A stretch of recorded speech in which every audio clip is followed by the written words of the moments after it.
We're just talking about Congress preparing to act to avert this rail shutdown. President Biden warning if that happened, it would devastate the economy if we had a strike like that. So joining me now to talk about this and a lot more is Bank of America. It's Brian Moynihan, chairman and CEO, one of the biggest banks in the world. You know where the economy is headed. We'll get into all of it. We really appreciate you coming in to CNN this morning. First of all, congratulations on the new show to you and your colleagues. Thank you. So look, things like the rail strike or the war in Ukraine and what happens in China with shutdowns, those are all sort of things that can really derail the economy, and everybody knows that. And we've been dealing with them for quite a period of time. But if you look at the core economy, our team has a mild recession predicted in the middle of 2023, and then coming back out of it later in 2023. Now, that was predicted to happen this year, earlier this year. There was going to be a real slowdown. The Fed was going to raise rates, and it's all pushed out largely because of one thing, which is the U.S. consumer, who is spending money. And we just got our spending from Thanksgiving to last Saturday, and it was up 3% over last year, which was up 23% over the year before, 20% over where it was in 19. You see booking travel and things like that. You see the consumers employed. You see them spending money. You see them having money in their accounts. Now, that means inflation has to be tackled by the Fed, but the consumer actually is both a buffer against that and also makes it difficult. What I think so interesting about you, Brian, is you've been like the optimist in all of this. So you just said, yes, a mild recession next year, but we'll get through it by the following year. Jamie Dimon warned this summer, head of JP Morgan, that an economic hurricane, his words, are coming. We just don't know how strong a hurricane. Do you see an economic hurricane?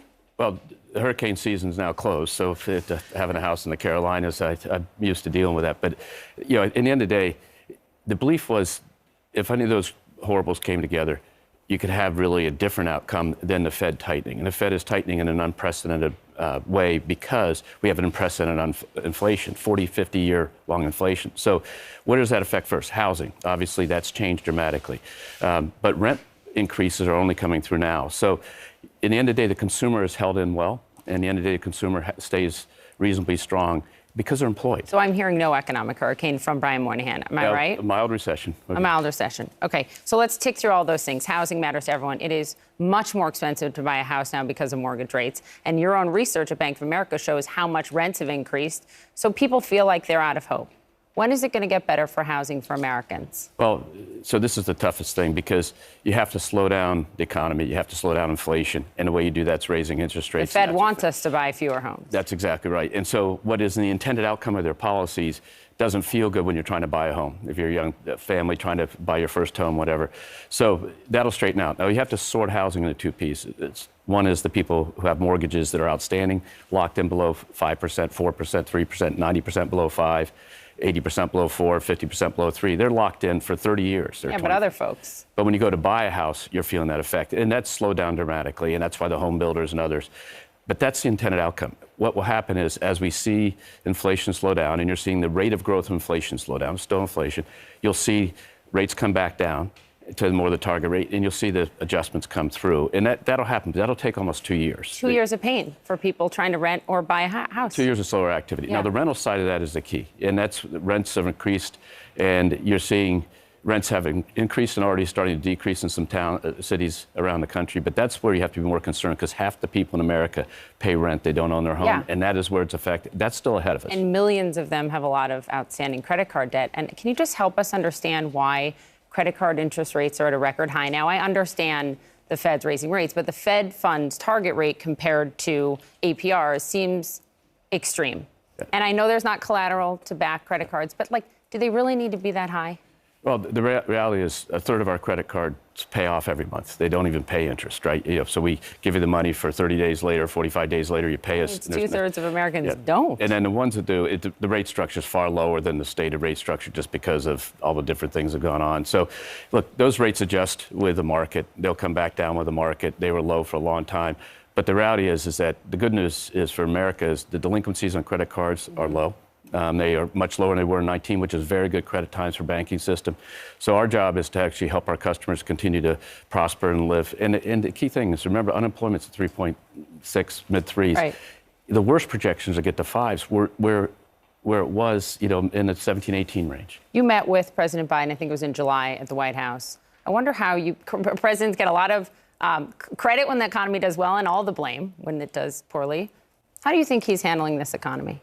Well, in the end of the day, he's dealing with a very unprecedented time. So, the job of the American people is to decide that, and they just had an election. What does Brian Moynihan think? I think our economy is holding on better than the rest of the world right now. Okay. Now, the reality is did we give more stimulus than you could theoretically calculate? But nobody knew at the time. Too much stimulus? Lesson learned? Yeah, but that was to the last administration, this administration. But nobody knew at the time. And I think that's where people can look through the rearview mirror and always have a great point of view. The sports writers can. But the players on the field had to make a decision. Was it right or not? And they did.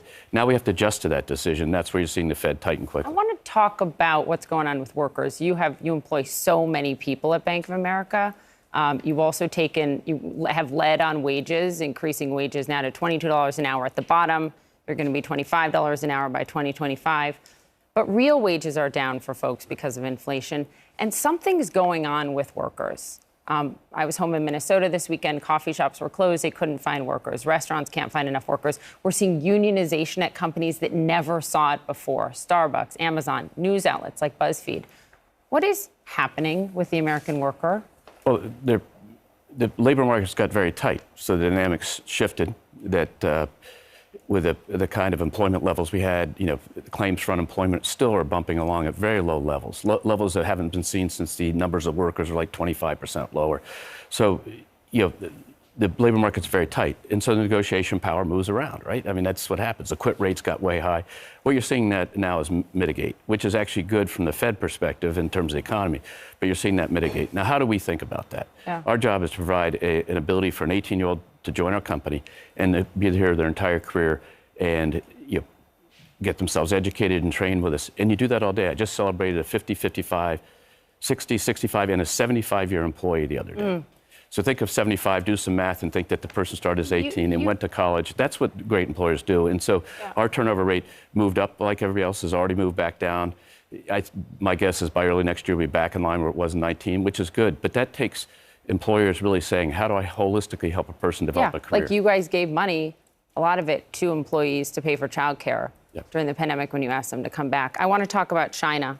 You do a fair amount of business in China. How worried are you about what we're seeing on the streets of China and Xi Jinping's tight grasp on power and zero COVID policy? I think the thing we have to think about China is they're still dealing with COVID the way we were dealing with it in 2020 in the spring, which is your choice is to shut down.